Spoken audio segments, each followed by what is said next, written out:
Successful Farmer 9-to-5ers.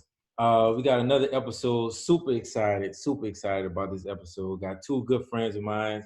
They're gonna share their story on how they came from the 9-to-5 world, had that burning fire that just had to be ignited, and took that leap of faith and started their own residential and commercial real estate development company, right?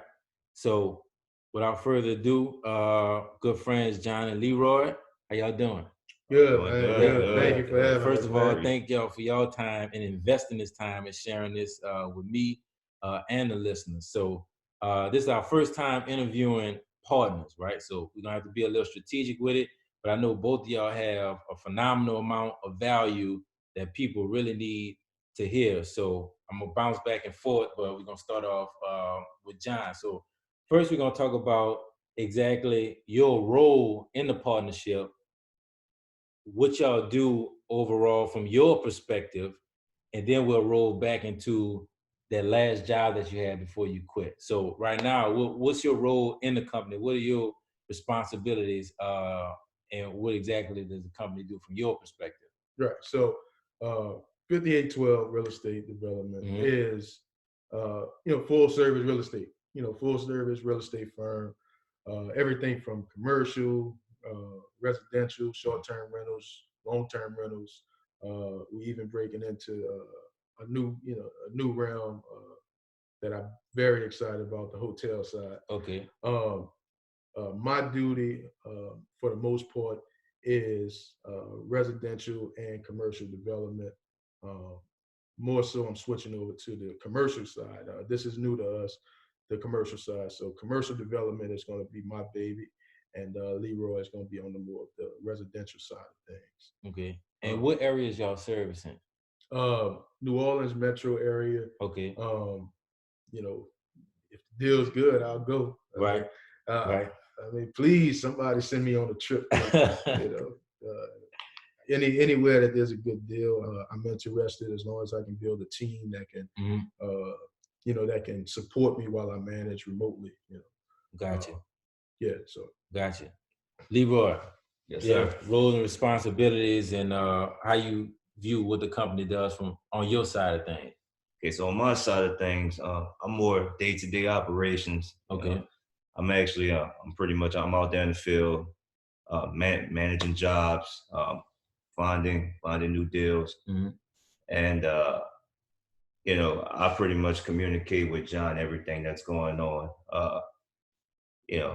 On the residential side, we're looking to expand more into apartments. We just started picking up some new residential units. So John, he's more focused on a lot of the things that we have going on with hotels. I'm more on the fix and flip side, as well as the apartments that we've been picking up. Yeah. Good stuff. So, and how long y'all been in business? Man, so full time. Man, that was a scary thought, thinking full time 2015. Yeah, 2015 is that's when I quit my job. Okay, gotcha. So, all right, going back to that quit your job phase. So, tell us about what that look, felt, and smelled like when you knew that this is what you were about to do. How did you feel before you did it? I mean, to be honest, man, it was scary. But the push, it's like the push is, I think you can agree that, like, the baby, man. 2011, I knew I was, actually since high school, I've been interested in real estate. Boom, boom, boom. But you're so caught up in, I guess, living and being, being on your own and being an adult for once in your life, that you go with what everybody else is doing, right? Let's graduate, let's go to college, let's party, let's get a good job, and all of these other good things. And so it had been in my mind for years. 2011, I started taking it a little bit more seriously, and researching and reading, and article after article. Shout out to everybody who helped me, and different articles from Bigger Pockets and all type of places like that. And then I got to the end of one article. I have no clue where it was written at. And it said, stop reading articles, get out there and do it. And 2012, so 2011, 2012, I was working at Loomis Armor. Loomis Armor, the Armor truck company. Okay, so you was driving? So I was a driver and I was an armed service tech.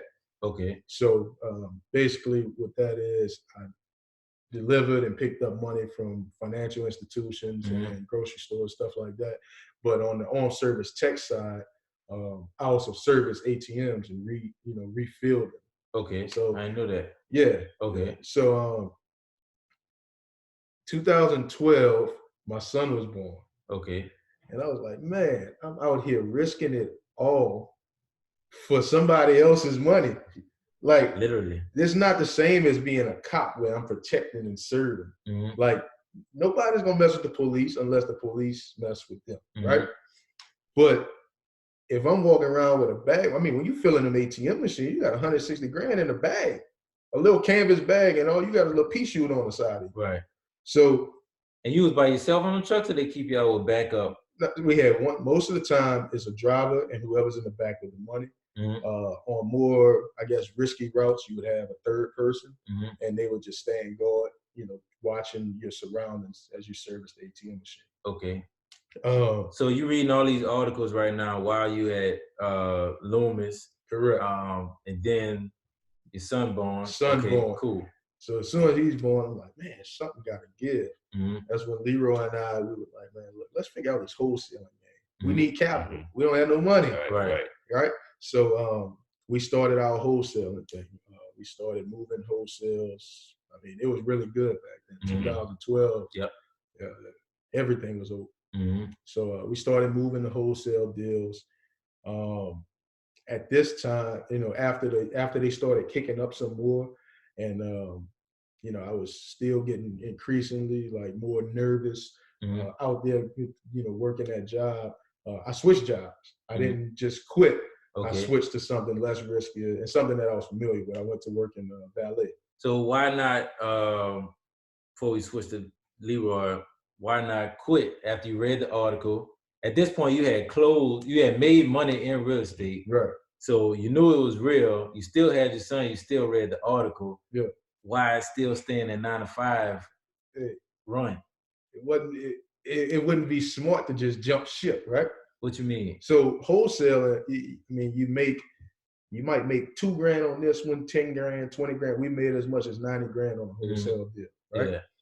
But it's not money that's coming in. Boom, I can count on this every month. Right. It's not like I bought this fourplex and I'm gonna clear $2 grand a month. So I can count on $2 grand a month to cover my expenses. Gotcha. You feel what I'm saying? So you needed consistency still. Right. You still needed some sort of stability. Okay. But the money was rolling in. It was good. Right. It was damn good. So I went ahead, left Loomis, went over to work in ballet. Okay. And I did that in the evenings, so I could, pretty much make all of my appointments for wholesales and different. So you're making a breakaway plan in your mind. Okay. Correct. All right. Fast forward, maybe a year later, I went ahead and dropped down to just 2 days a week at the hotel. Okay, now I get you. Right. Okay. And then, say 2015-ish, I went ahead and was like, okay, let me try my hand at a flip. It still wasn't time to quit because how you knew though? Because I didn't have that constant residual. It wasn't something that I can count in. I was hitting licks, basically. I mean, think about it. You sell, if I do 2 wholesales this month, I just hit 2 licks. I didn't create any wealth. I didn't create anything that could sustain me. You know what I'm saying? Yeah, I follow you. So 2015, did that first flip. I still was at the job. I didn't quit my job completely until I think the end of 2015 or early 2016. And the reason I did so at that time is because we went ahead and tried our hands at short-term rentals. In 2015? In 2015. So 2013, I was managing rentals all along. Okay. So I'm sorry, I should have mentioned that piece as well. I was managing STRs as well. but we try to handle our own units. And what's STRs for the people that don't know? Short-term rental units, your VRBOs, Airbnbs, Booking.com, home sharing sites. Okay. Managing it was good money, and it was some sort of I don't know. I can count on this, right? Okay. I can count. So it's the stream you was looking for, a form of a stream of cash flow that you was looking for, but not enough yet. Exactly. Okay. Until I went ahead and got my own. So when I got my own, I was like, oh, I'm paying X, I'm making Y.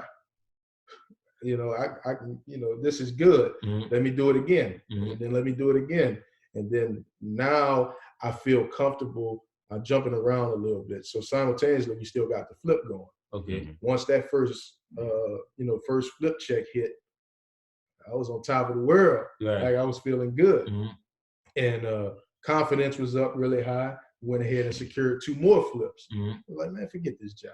Right. So you only working 2 days a week anyway. I was working 2 days a week. Right. And at that time, they was mad at me for not coming in those 2 days. Yeah. So it was just like, all right, I'm staying. And a part of it was you learn and you grow from different things. I could have let go of the job sooner. But around the beginning of 2016 or so, I mean, I was in love with $50 rooms. I was working at a hotel. Right. So the $50, I just kept it so I can keep my discount. You got to work at least 8 hours a month to keep your hotel discount. I got you. And when you staying on Hollywood Boulevard paying $50 a night, and it really makes, it's good. But eventually I let it go. Went ahead and gave real estate, all of my focus. So describe, before we move forward, the feeling of the second go round. So at Loomis, you had a thought that I can do this, but I'm not ready to do it.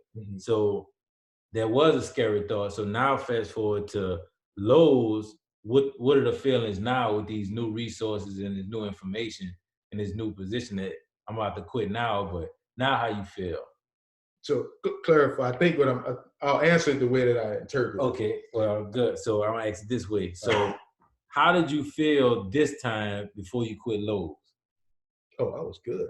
Like I felt comfortable. Mm-hmm. I was barely there anyway. Right. And the little $200 checks, because I was still working, 2 days a week or so, mm-hmm. it wasn't a real loss because I had created stability outside of my 9 to 5. Okay. You feel what I'm saying? Right. So I had already created something where I know, hey, house bills paid, car bills paid. We got money to do different things. We got money to also push the business forward, and I won't have to keep digging and digging and digging for personal reasons. Gotcha. You feel what I'm saying? Is that'll kill you. Yeah. If your business is making money, but you constantly digging because you got rent for $700, rent for $700. You got a car note for $600. You got $250 for insurance. Yep. And then you got cell phone bills and all type of stuff. If you constantly taking out for your personal things and you're not leaving anything to push the business forward, ultimately you're gonna fail. Yeah. I wish I could say it nicer, but we want it as raw and brutal as possible, and all that's good. So Leroy, tell us about your position during this time. So what type of work you were doing, and same question. So how did that feel knowing that you were about to quit? All right, so you're taking me back a little bit. So yeah. So I was at the time when I first became interested in real estate, I was working over at Enterprise. Okay. I actually had a friend of mine who, he actually visited me at Enterprise. Well, he didn't visit me. He was renting a car at Enterprise. Mm-hmm. He told me about the whole idea of wholesale real estate. And at the time, I did a whole lot of research on it. Mm-hmm. I didn't try to jump into any deals. I just doing my research at that point. And it's funny, I was working out at the airport, so I'm working some pretty late shifts at the airport. And John and I were on the phone. it's not too busy at nighttime. Mm-hmm. And John, he's like, yo, I just came across this article, and it's like, man, just do it. Let's do this thing. Mm-hmm. then we started to become more active into the New Orleans RIA. Okay. We met a few people at RIA, came across some investors. That started our first wholesale deal, right?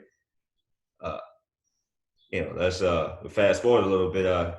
I switched jobs, just like John switched jobs. I switched jobs. I went over to outside sales. Okay. That's commission or salary? So it was salary plus commission. Okay. Flexibility. I only had to go into the office 1 day a week on Monday, and half the day on Wednesday. Okay. So as you can imagine, I had a whole lot of flexibility. Yeah. So at that time, we were doing our first flip. I'm barely, I'm supposed to be seeing clients and everything. I wasn't seeing any clients. Yeah.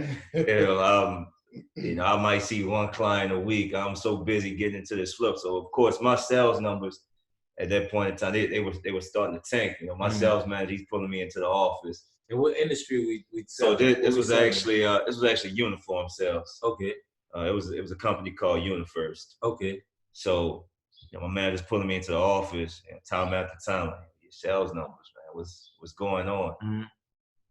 So once we finally had a nice payday on our first flip, I'm like, hey man, I quit. It wasn't. It was almost like I was forced into a position. I had put so much into my real estate that I put my career, I put my outside sales career on the back burner. I was kind of forced into a position where I had to quit. Otherwise, I was about to be out of the door anyway. And I tell you what, it was the best decision I could ever make. Right. Like the moment I did, I felt like a weight was lifted off of my shoulder. It allowed me to put my 100% effort into real estate. Gotcha. But so were you in the same position as John when you switched jobs? So at Enterprise, y'all had already started. Right, we did. So you had a proof of concept at Enterprise. So when you switched gears, you were kind of building an exit plan the way John did with reducing his hours with Lowe's. That's why he chose that sales job. Right, exactly. Okay. And I needed that steady income. Okay. I needed that steady income, and I needed something with flexibility. So, it kind of, you know what? So what was, when you knew you wanted to quit, what were the feelings that you had at Enterprise before you switched jobs? Oh man, like it was kind of one of those things where I felt like I was making a whole lot of money for the company. But it's like, how much of that money am I actually seeing for myself? Right. If I put that same amount of work into my own business, the sky's the limit, right?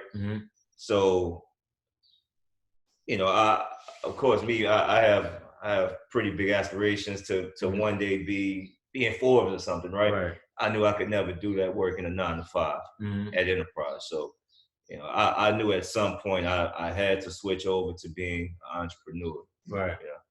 Okay. So why not just stop at Enterprise? It's the same reasons, John, not enough cash flow and stability? It wasn't enough cash flow and stability. Yeah. Otherwise, if I stay at Enterprise, I'm living, paycheck to paycheck, saving a little here and there. It's just not a lifestyle that I wanted, for the rest of my life. So I knew, why wait 10 years later to jump ship? Why not go ahead and do it sooner rather than later? So I was just building that exit strategy so that I could do it. And then the flexibility with the new job allowed me, time to put into real estate. That was my whole that was my reason for wanting to switch it over into the outside sales position. So now at UniFirst, what are those feelings that you said, you described that the weight was lifted, but that day that you knew you wasn't coming back, what were those feelings like? Oh man. It was a little scary. It was scary just because, it's a new venture that I'm getting into. I felt like a weight was lifted off of my shoulder, but it's like, I just made a bunch of money with a flip, but was going to sustain me moving forward. So and I think it made it a little bit better because,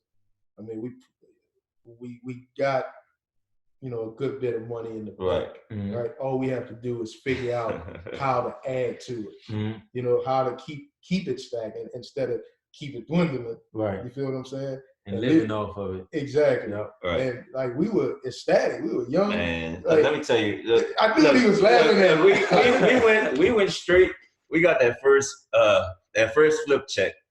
What was it? 92 G. $92,000.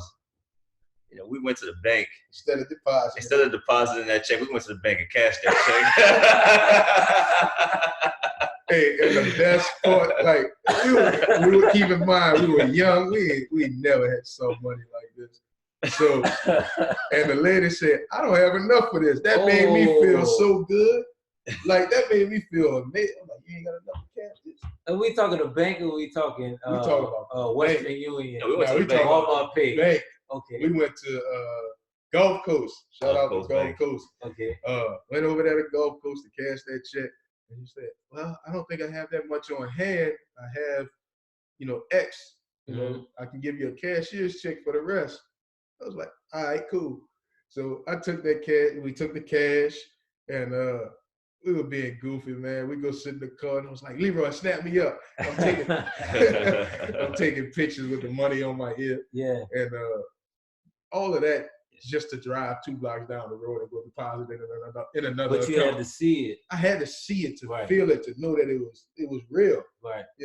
Yeah. And I was mad they didn't give me the other 30-something thousand in cash. I could You see how that felt pictures of too. that. I wanted to see how that felt. But it just kind of made it real. I hadn't touched that money. I hadn't seen that money before.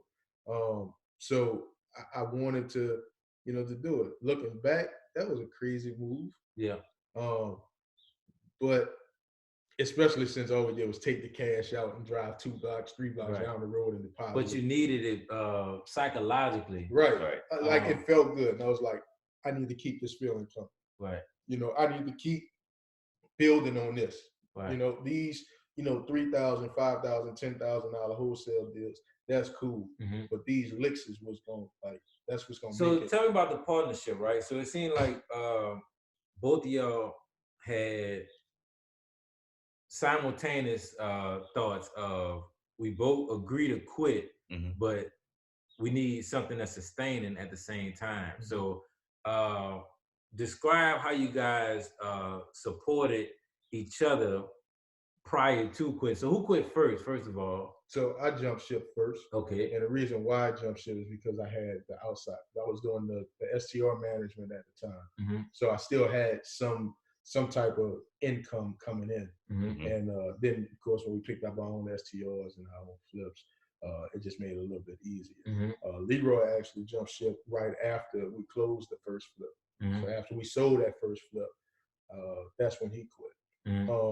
I mean, it was just, I think the biggest thing with our partnership is we were friends first, right? So it's not like, man, you're not pulling your weight, you're not doing what you're supposed to do. I'm here every day, and you.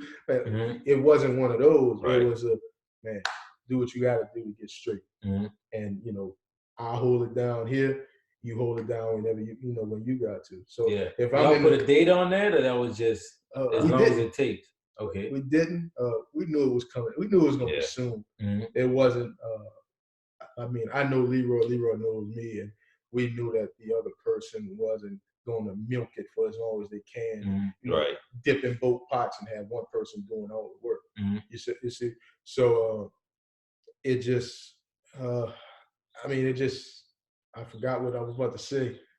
We were on lines of talking about how the partnership made that positive impact. We just supported one another. I mean, if I'm in the field all day, because I had to be in the field anyway, I'm running from STR to STR, and just being on site, making sure the guys doing what they're supposed to do, one, and two, whatever they need, I'm there and available to go ahead and grab it, and even if I don't go grab it, I'm there to answer a Home Depot, call over the phone to pay for something over the phone. Okay. And then if anything transpired in the evening, I put my card in. Right.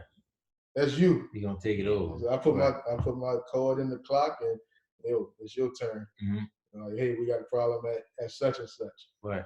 And it felt good knowing that I wasn't the one getting out of the bed because I was in the field all day. So but we pretty much met each other where the other person was. I had created a little income outside of the regular job to sustain me. Leroy was keeping his job to sustain himself. Okay. And you know, eventually we came together and made it work. All right. And remember, this is successful former 9-to-5ers, and we're here to educate, equip, and inspire. So if you're aspiring to be an entrepreneur, already an entrepreneur right now, we talking about tools to help you to get there. And so far, what we covered is making sure you build that safety net before you actually take that leap. Networking, because you talked about how Noria and those resources help put y'all in position, right? And building out an exit plan, right? Not just jumping ship because you got that much faith. Not to say that you don't, but being logical about a faithful decision, right? Right. So, Leroy, from your perspective, how much of a positive impact did the partnership help with supporting that decision to quit? Oh man, it was huge in the beginning. It's still, I mean, it's huge now, of course, but in the beginning, it was. What you trying to say? No, it was really big because I think if we didn't have that friendship, you know, like John said, you know, if we didn't have that friendship, you know, and I just randomly met John, it would have been more so one of those things. You know, I'm pulling my weight, and you're not doing, you know, what you're supposed to be doing to help this business thrive. You know, versus him understanding, like, I'm trying to get out of this 9-to-5 that I'm working every day, trying to get to a point where I could be full time, you know, into real estate. So having somebody who could understand, who knew I wasn't trying to just milk it, you know, it was a really big help in the beginning. Okay. Yeah. And the reason why I asked, we have a lot of people in our community that have no support at all, and for y'all to have in-house support to lean on each other. So tell me about the people outside of the John and Leroy sphere. Yeah. Was there support which y'all had, or was it outweighed by the naysayers? So, and it's my second time saying I don't understand that question. Okay, so but I'm guessing I'm reading it on two ends. Are you asking about my support in the real estate community, or from the, oh man, you need to just keep that job, work till? From the entrepreneur standpoint, right? So you guys supported each other on the inside. Correct. What did the outside world, outside of the John and Leroy atmosphere, what did that look like? Was there support or was there not support? I feel like that endeavor? I feel like everyone was pretty supportive. And if they weren't, they didn't, you know, say anything to me. I've always been like a go-getter, just make it happen. So, I mean, people, I think if I spit an idea, people know, all right, well, he's gonna make it work one way or another. So I didn't get much negative feedback. Of course, you know, random people, when they find out what you're doing, they find out you just quit your job, stuff like that. I'm like, man, you're crazy.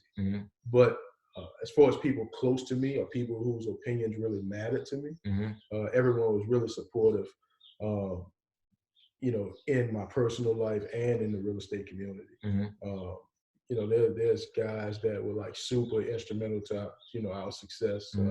Andre, Mike, I mean, even meeting you and you know, bouncing different things, like still to this day, 60 seconds, you know, like we get in a quick call and like, I need to know what to do. So there's plenty of support from, you know, personal people, even, you know, business connections that have, you know, actually worked their way into our personal lives. I mean, everybody has been really supportive. I haven't met anyone who spoke ill about, you know, what we're doing or our means of doing it or how we made the transition and different things. Like, you know. Like so what and it's a question for both of y'all. Okay. What would be your advice to the person that's in that same position, exactly where you guys were? So I had an idea, I got a proof of concept, I need to quit the job, but I don't exactly have a sustaining cash flow to support it. But the missing link now is support. I got all the negative people around me that's saying that I can't do this, and I'm the only person or one of the few people that actually believe that I can do it. So what would be the advice to that person? Man, get around people that think like you. Get around like-minded individuals. You know, Rhea, man, was super instrumental. Like seeing other people out there that took that leap or trying to take that leap, like it helped. And I mean, I'll keep it nice on here, but just do it and forget them. You know what I'm saying? Like do it, prove them wrong. That's big. Smile from the, people. Smile from the 6th floor window of your or the 60th floor window of your penthouse. You know what I'm saying? Like just do it. My biggest thing is be around like-minded people. That's huge. And in addition to that, I would say create a plan to create some cash flow for yourself. While you're taking that big leap. So let's say you're working towards your first flip, right? Or even if you're wholesaling. Let's jump ship. Like if you have that nice paying job, or if it's a decent paying job, go ahead and get some funding with that job so that you could create some type of rental income or some stream of income to support yourself. While you're in transition to making that, to getting into the real estate world. Don't just jump once you hit that. Once you're close to hitting that big lick. Create some type of residual income for yourself. And to piggyback off of Leroy, that was something major that he said, man. Right. Once you jump ship, you don't look good on paper. You don't look good on paper. You don't look good on paper. What y'all mean by that? I get it, but what you mean you don't look good on paper once you jump ship? Like, okay, if you got, say you made a few dollars in real estate and you got, 20, 30 grand in an account, but you have no income, right? Like you have no, if you want to go to a bank, you don't look good on paper, right? You don't have a job. You got a new business. You don't have 2 years of returns. You know what I'm saying? So secure what you can while you look good on paper. While you have steady income. So you saying while you have tenure. Secure traditional financing while correct. While you're bankable. Exactly. W2. Okay. Right. While you're bankable, go ahead, man. Look. Go ahead and get you a duplex. Get you a fourplex. Get something that use that credit, use your bankability for something before you lose it, right? There's plenty of ways of creative financing, all type of stuff, right? We can do that without the bank all day. But do something with your bankability as well. While you have right. Yeah, and that's something big I missed. Before I quit my job, I secured a fourplex along with me and my wife now. I get in trouble if I didn't shout out because she was really instrumental, with my whole real estate journey. We secured a fourplex before me quitting my job, so that helped out tremendously. So, while you're bankable, go ahead and get as much real estate as you can. As much real estate, as many income generating properties as you can. Yeah, do something with it, man. Do something with it, because I guarantee you, I've heard it. Like you'll miss it. You'll definitely miss. Like you miss that. Just having that ability, or having the, the opportunity to do something like that. So you're saying leverage that bankability. Yeah. And that's for all entrepreneurs. So even your contractors, your restaurateurs, your artists, music and regular art. While you have that job, secure something that can give you some residuals during that time. I think that's excellent advice. Yeah, for sure. Yeah. I mean, just on real quick. I mean, if you purchase a fourplex and you got a mortgage of, $1,200 a month, $1,500 a month, but all your units pull in, let's say $700 a month. That's 7, 14, 21, 28. That 2,800 minus your 15, that's $1,300 that you clear. Right. Now you just created, some money that you can count on. You feel what I'm saying? Yeah. So I just broke it down for people that might be trying to catch up to it. That's what I mean by create something. Right. Something that'll bring you some residual income. Yeah, that's that. Yeah, good stuff. So now where you guys are now, right? The opportunities that y'all have at the table, what resources do you guys feel that you need right now to get y'all to the next level? I'll let Leroy take this one.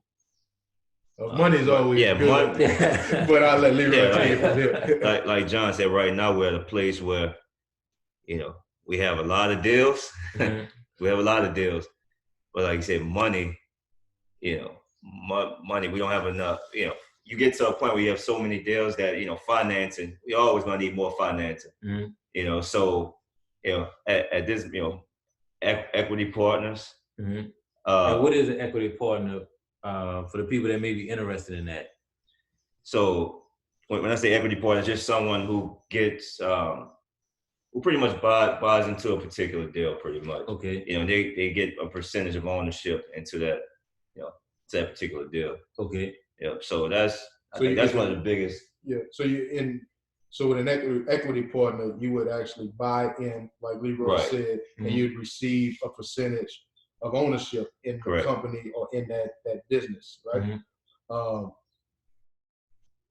So if I want to be an equity partner with 5812 tomorrow, what does that experience look like? So say for instance, you wanted to get in on one of our hotel projects, right? So just speaking for one of them, we got $100,000 minimum investment, and that $100,000 buys you 2.5% ownership in that endeavor, that business, or that project rather. Okay.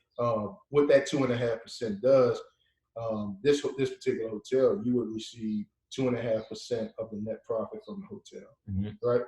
And then when we go ahead and sell that property, you know, years down the line, you would get 2.5% of whatever the profits are from that sale. Okay.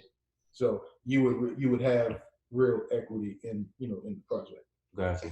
That's good stuff. So in addition to equity partners, what else could be more helpful resources that you guys could use? I mean, you've never reached a point where you have everything that you need, right?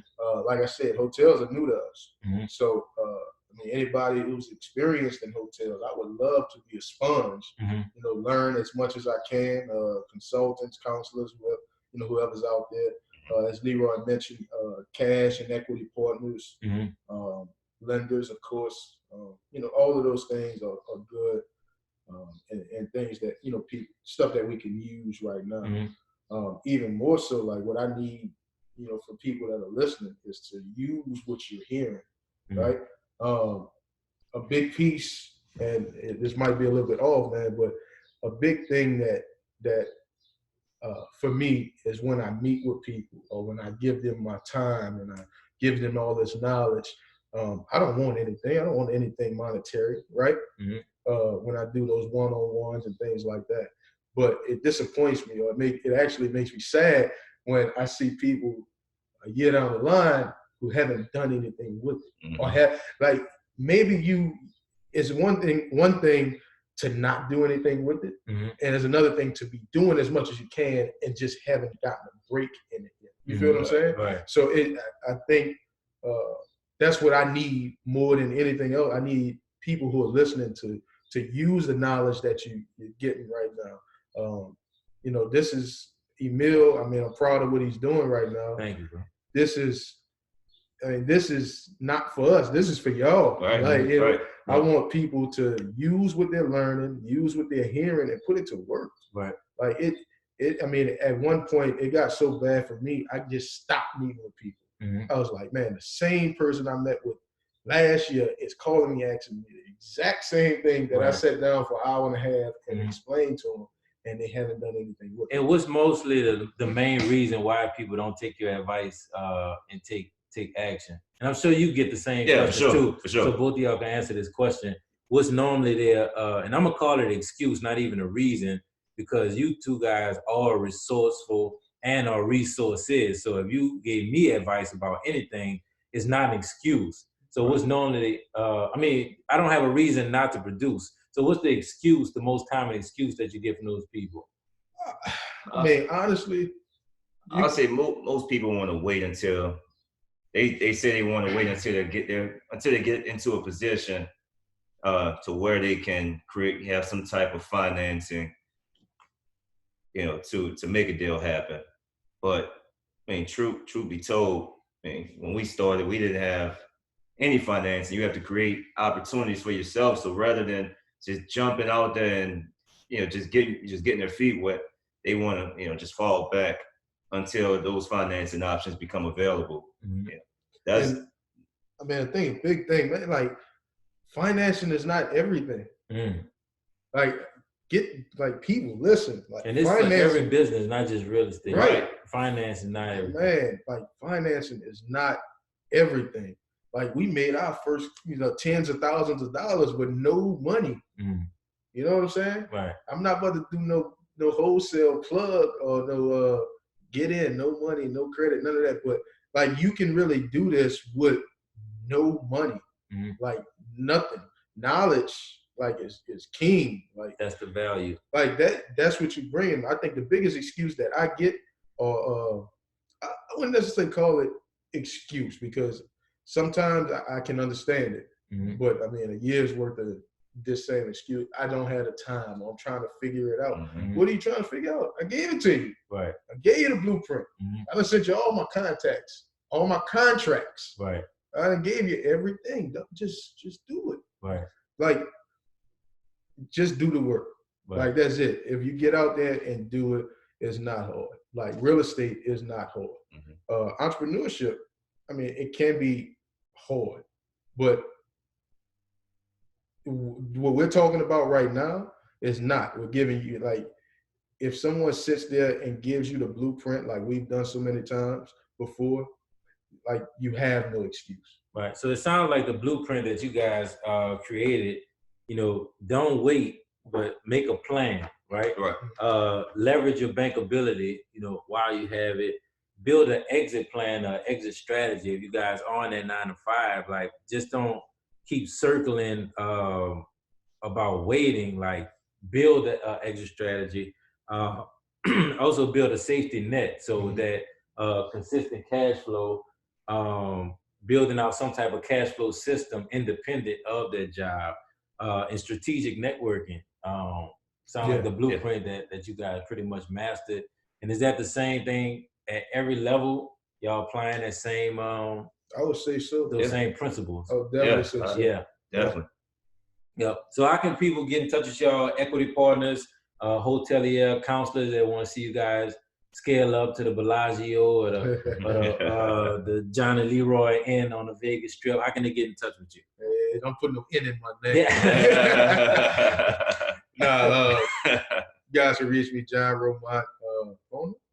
Email, social media. Yeah, you can email me at, or you can email both of us at our joint email, 5812 real estate development at gmail.com. Just it's actually 5812 development at gmail.com.